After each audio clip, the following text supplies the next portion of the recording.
You're someone with a vision for your practice, for your side hustle, and for your personal journey. But when it comes to establishing your path on how to get to where you want to be with your practice, things get a little messy.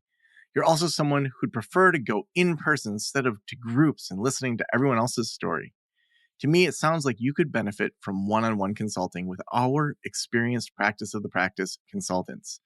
From $5.95 a month and up, you can work with a consultant that will give you more direction and practical, tried and tested tips matched to you and your goals. For more information, visit practiceofthepractice.com/apply. Again, that's practiceofthepractice.com/apply.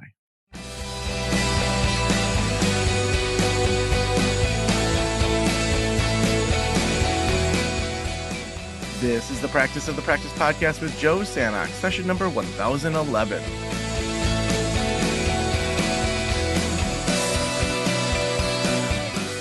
I'm Joe Sanok, your host, and welcome to the Practice of the Practice podcast. I am so excited to have you here today, and seeing that it is episode 1011. We did not plan to have all zeros and ones in the episode, but we're talking some AI today. So I think maybe the AI jumped in there and rearranged some things for us. This is the show that we're doing, I think 5 to 6 times a week now. And we help you build a thriving practice that you absolutely love. And I don't know about you, but I have some mixed feelings about AI. There's some really beneficial things. Like just the other day, I had met this podcaster a few years ago, and when his daughters turned 13, they could go anywhere in the US on a trip. And my daughter and I, she just turned 13. She's been planning this trip. She's got a Trello board. She's keeping track of where she wants to go and what she wants to do. And I had saw this TikTok of how to use AI to help with travel plans. And I had asked ChatGPT, I said, we're going to be going for this many days and this many nights. I'm traveling with a 13-year-old girl who probably can hike 3 miles, maybe a little more, but not on vacation. Here's the kinds of things that we're into. We like food, but not too expensive of food. I want also tips on safety. Create a day-by-day plan. And it was mind-blowing. It said, like, go to this beach, and I looked up the beach, and it's an amazing beach. And it's like, there's this little food truck there that has great sandwiches. Grab some of those, and then, in the afternoon do this. And it was better than anything that I've seen before in regards to travel plans. In the past, I used to use like TripIt, where you just forward all your things and it puts it together, like, pick up your rental car and check in at your Airbnb, which, I mean, that was a big step forward. But to just see where we're at with the potential and knowing what prompts to do and things like that, I've been using it recently to just help think through our email series and the lead up to Level Up Week, and for all of our memberships that are going to be opening in September. And it's just amazing, this tool that's out there. And there's also some fear around it. Our therapist's going to be replaced by this. There was actually just an article recently that a friend of mine referenced that's put therapists on the list of things that AI could really revolutionize. And so understanding this, not just putting our heads in the sand and saying, well, how can we help our burnout? How can we help ourselves with the way that we run our practices? How can AI help us in different ways than maybe we've been able to use it in the past, is something we're going to be talking today with. And I'm so excited that we have Ted Faneuff, who is a licensed clinical social worker in private practice and is also the head of clinical operations at Upheal. He has worked in various aspects of clinical operations across different digital mental health organizations, from being a provider to leading providers and overall clinical operations, and is passionate to bring solutions to alleviate administrative burnout to providers. Ted, welcome to the Practice of the Practice podcast. Thank you so much, Joe, for having me. Yeah, well, we were talking before we got rolling about kind of where to start. And something we were talking about was just a little bit about your own view of the world through ADHD and neurodivergence. And I would love to hear, as a starting point, just, tell us a little bit about those things that were part of who you are and how that led you into therapy. Yeah. So I was one of those, individuals who probably dealt with symptoms of ADD for most of my life, but wasn't really diagnosed until I was an adult. So struggled a lot with executive function and, conceptualizing and structuring and all those fun things, that dealt a lot of insecurities, right, in my education, even in high school and into college, and even into my work as a therapist. I think that sort of magnified the imposter syndrome that everybody sort of feels in this field. And a couple years ago, when I was into my private practice pretty heavy, full time, I would just, similarly to how I would get stuck in school in my educational journey, I would just get stuck, right, on like the first step. It's always the first step of trying to figure out, okay, what am I supposed to write? How do I even start this? And I would find that all the time with my documentation, and it really, obviously lent itself to a lot of imposter syndrome for me, feeling like, okay, do I really know what I'm doing as a therapist if I can't even write it down? And I was so far behind on my documentation. And of course, we all know, if you don't document, you don't bill. And if you don't bill, you don't, if you support a family, you don't eat or they don't get the things that they need. So I was really at a point in my life considering whether or not I really even wanted to stay in the field, because I was so burnout. The documentation burnout on top of that made me really question, like, is this what I want to do? And so when I was introduced to AI technology, for note documentation, of course, everybody's first inclination is nope. It's like, nope, I'm Yeah. not going to do that. But I Yeah, I mean, really, right away, the things that run through your head are like, "Oh my gosh, HIPAA, like, is the government gonna listen in on this? Are the Chinese listening in? Is, like, we're gonna have some big breach that's gonna our right, clients are gonna be, like, screwed over? Is right, it just AI learning how to do therapy so then I don't have a job eventually?" I mean, all right. of that comes up for sure. I started imagining like Arnold Schwarzenegger, Terminator therapist, Oh my gosh, yes. Terminator 3: Rise of the Therapists. So yeah, I think that was exactly it. I think a lot of people have that fear, because of how it's presented, maybe in the media, and obviously there's some real fear behind it, and we'll talk about that. But Yeah. for me, it was like, what, why don't I give this a try? And I actually met with the CEO of Upheal at that time, Uri, and he and I had a conversation about his passion for this and sort of what he was building and the safety that he was, conceptualizing into it. And for me, that was I was like, okay, I can be a beta tester, right? Like, for nothing else, nothing else, I can be a beta tester for this product and really give some insight into it, if nothing else. So I got on the bandwagon and I started using it. And for me, it was a complete game changer. And it opened up for me being able to actually experience life outside of the practice again. I know that sounds maybe a little bit strange to put it that way, but my entire life at that time was marketing and seeing clients and then spending hours and hours on documentation. So it gave me a lot of my time back in my day. But I guess that's, in a nutshell, that's my journey of where I got to this point. Yeah, let's dig into maybe some of the either misconceptions or fears or pushback that you hear or even maybe you think in regards to AI helping with note taking or different aspects of a business. Yeah. I think the primary one is data security, right, and privacy. That's one that I commonly hear first from therapists, because obviously, we have a duty to protect our clients' information, and we want to make sure that we're not going to be involved in a unnecessarily in a breach, and things of that nature. So I think the data and privacy piece is a big component of fear.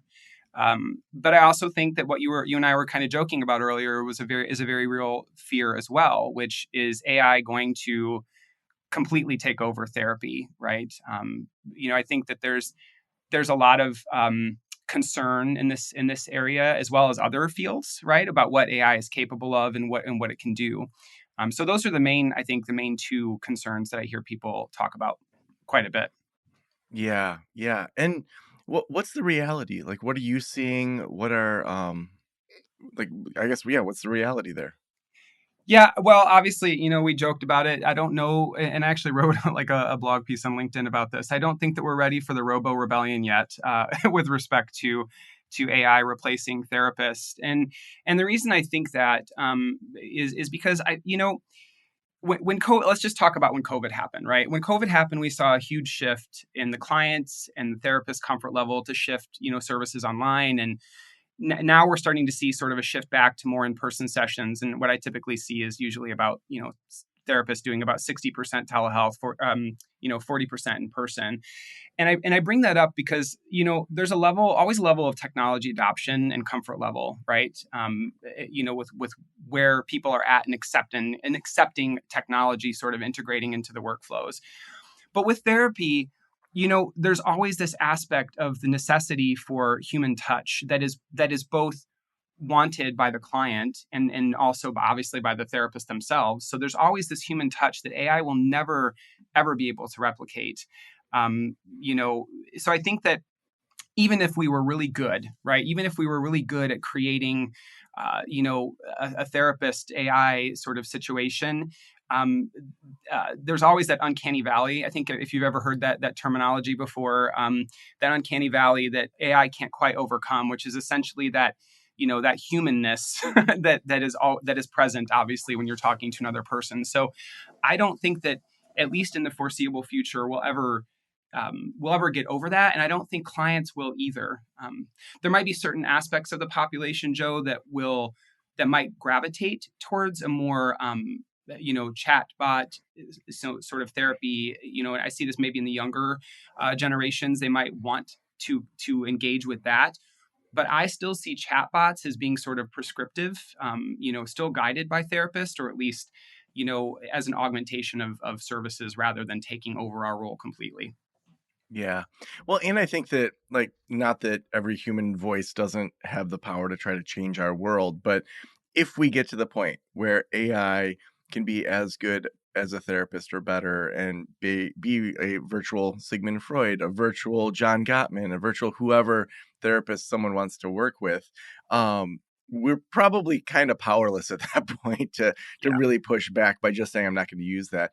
But I do think that the way I'm viewing AI, and I would love to know for you personally, like even just outside of your role, is, there's things that AI can really speed up for me. So, for example, last week I was doing a presentation for Group Practice Boss, and it was all on outsourcing and on delegating within your business. And I've run a few different scenarios where it knows how to like speak like me and think like me.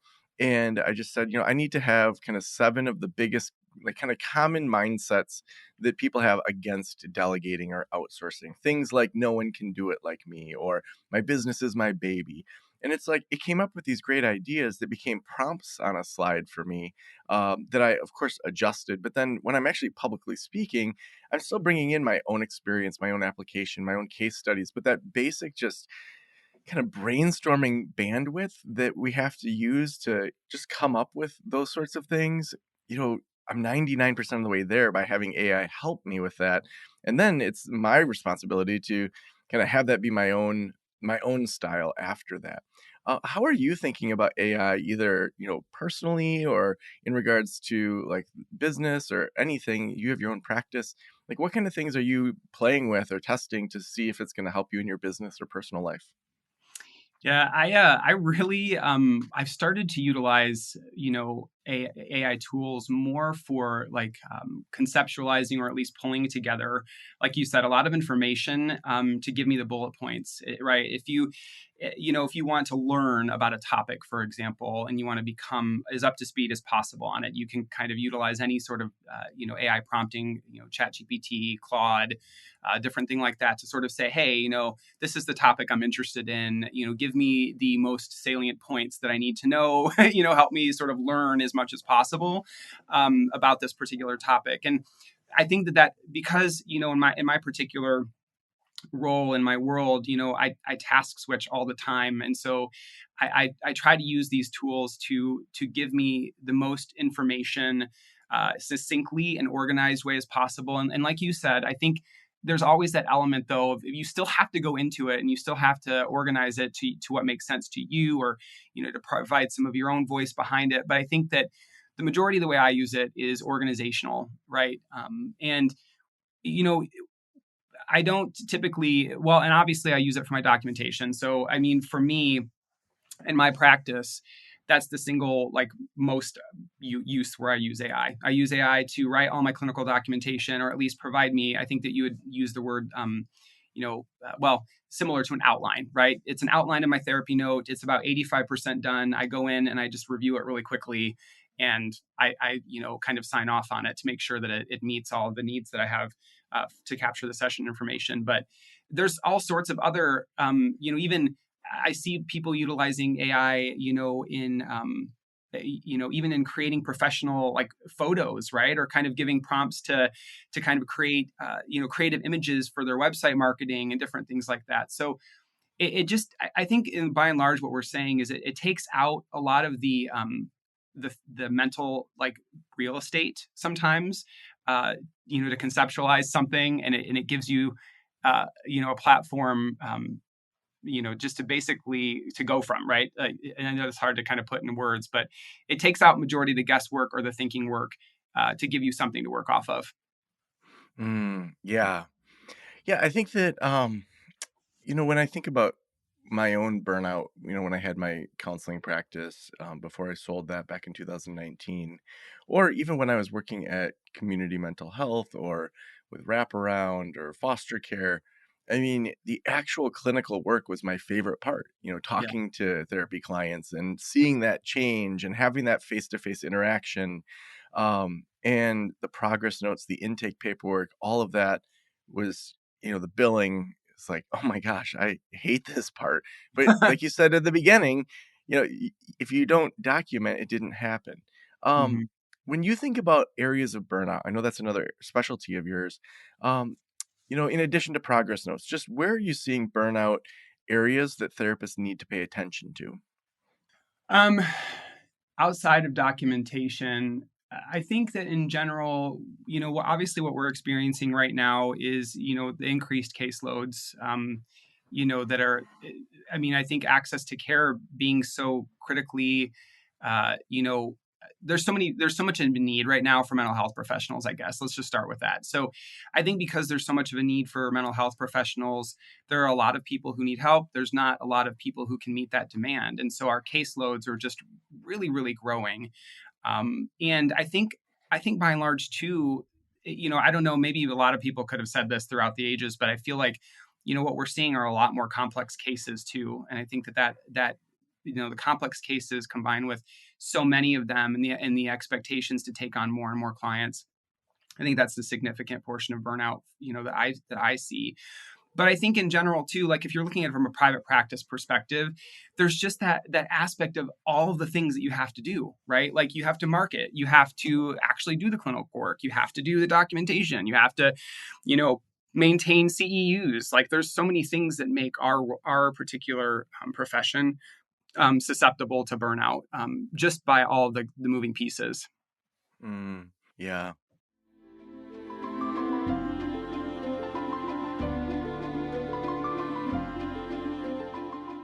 As a therapist, I can tell you from experience that having the right EHR is an absolute lifeline. I recommend using therapy notes. They make billing, scheduling, note taking, telehealth, and e prescribe incredibly easy. Best of all, they offer live telephone support that's available 7 days a week.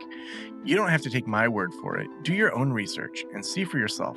Therapy Notes is the number one highest rated EHR system available today, with a 4.9 out of 5 stars on trustpilot.com and on Google.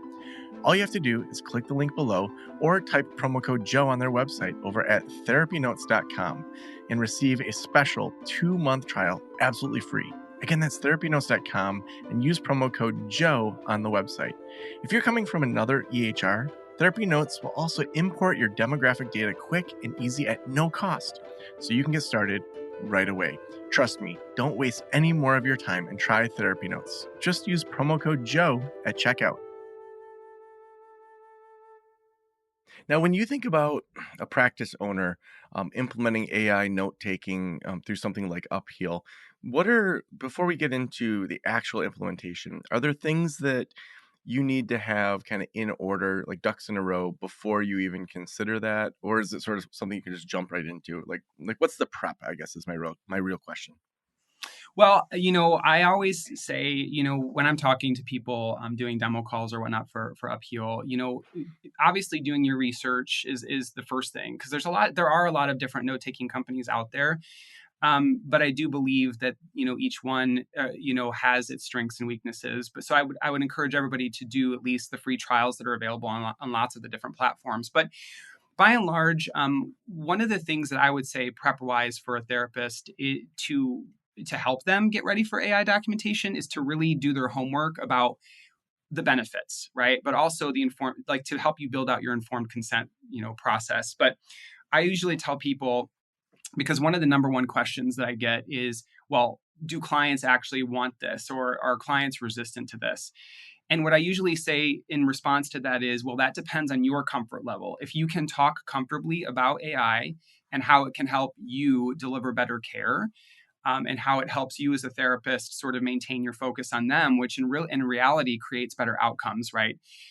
As long as you can do some prep work ahead of time to understand AI and how to talk about it, how it basically utilizes a LLM to sort of kind of filter the information through, but that you are responsible for the final edit, and talk about the security, privacy aspects of it. Those are the main things I think that people need to prep for, is just understanding how to talk about it and the specifics.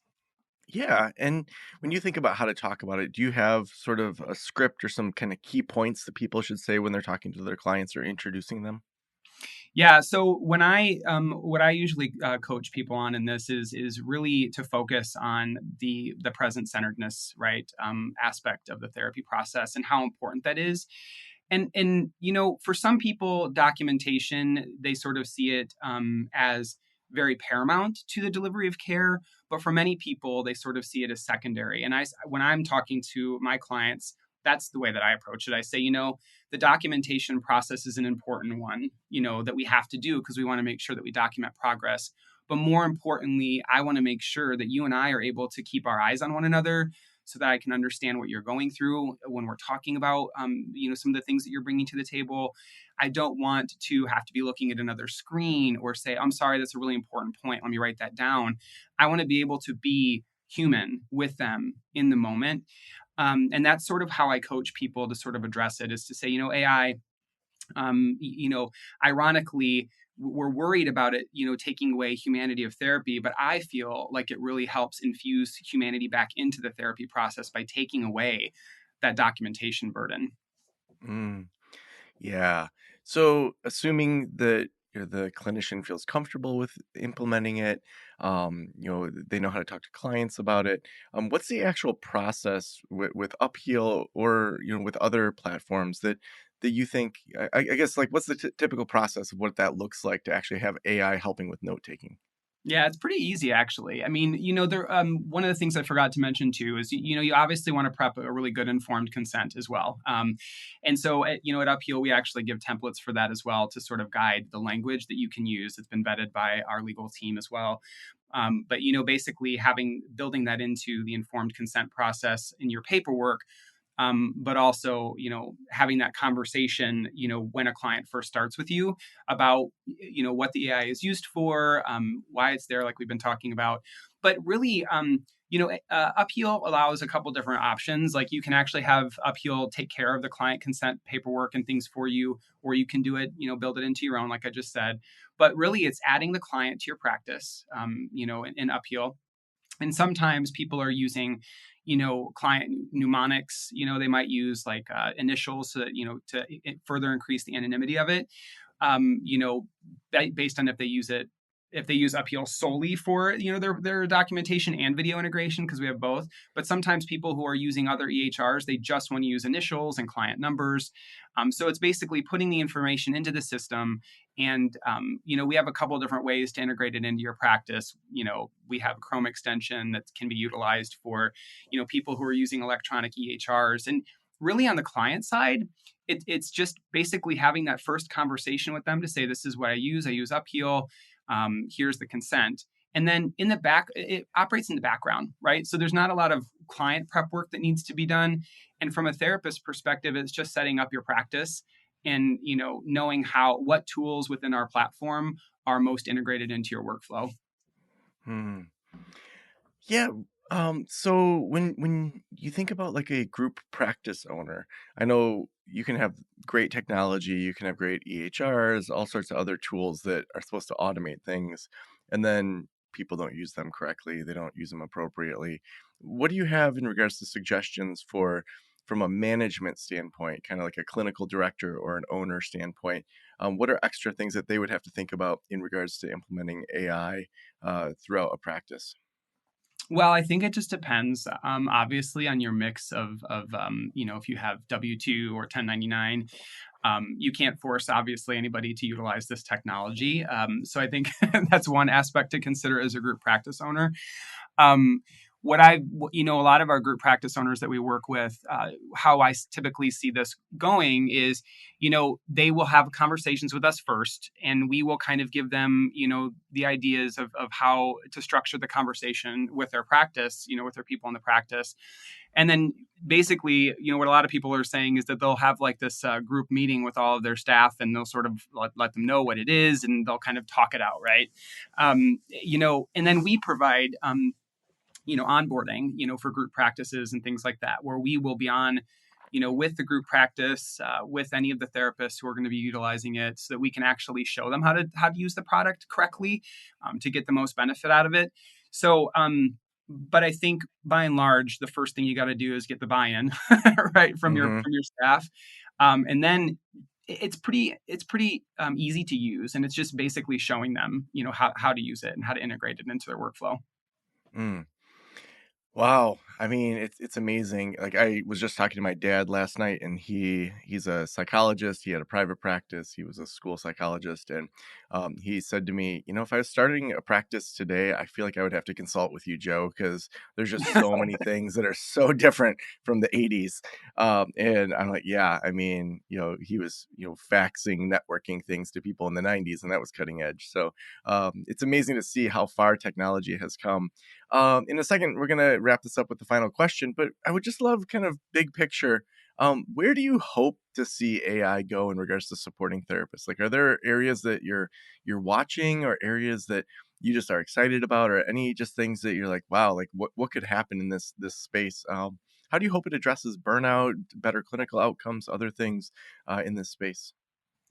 Well, I think primarily, one of the things I wanted to kind of mention, we talked about imposter syndrome earlier. One of the unexpected sort of delights I'm getting from utilizing this is, I think that it really legitimizes the work that I do with the clients. And what I mean by that is, when I read the note right after, our proprietary sort of modeling, it doesn't just hallucinate, right? We do a lot of things to try to maintain or make sure that it doesn't hallucinate and just add stuff in there. So, but it really looks at what is being discussed in the context of the therapy session in order to create the note.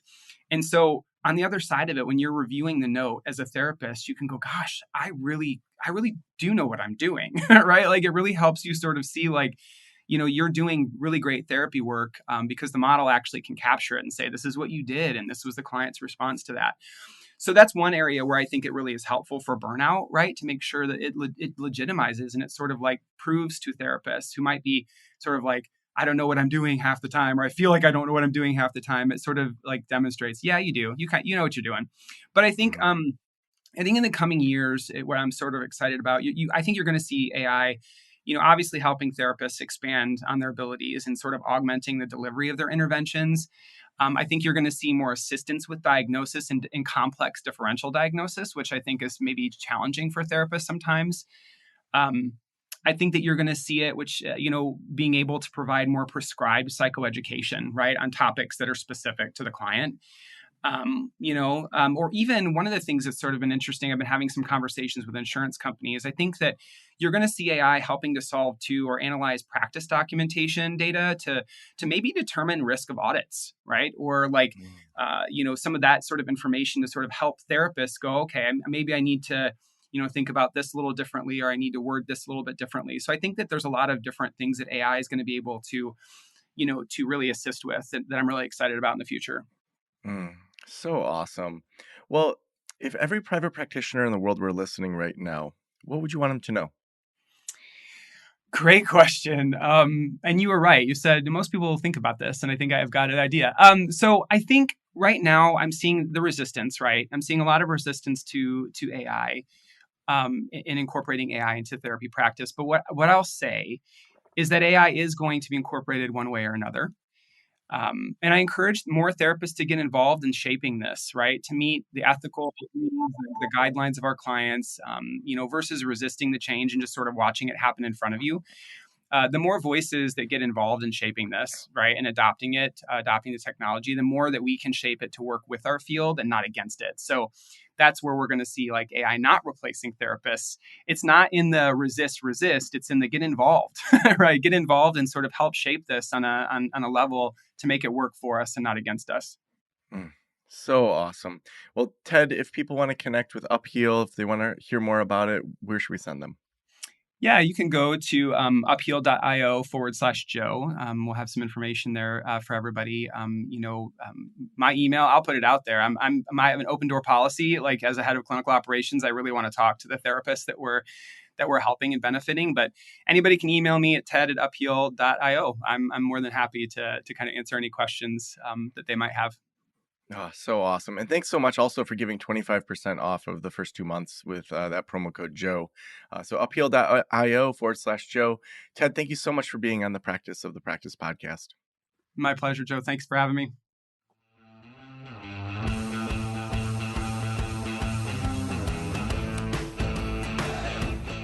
Boy, at the end there, when Ted was listing off all the potential for like risk in audits and, like different tools and things like that, it's funny. I tend to think of myself as a pretty like forward thinker, but then there's times where I was just like, well, oh my gosh, like what's the therapist's role going to be then? But then it's like when you think about other technologies, like think about encyclopedia salespeople.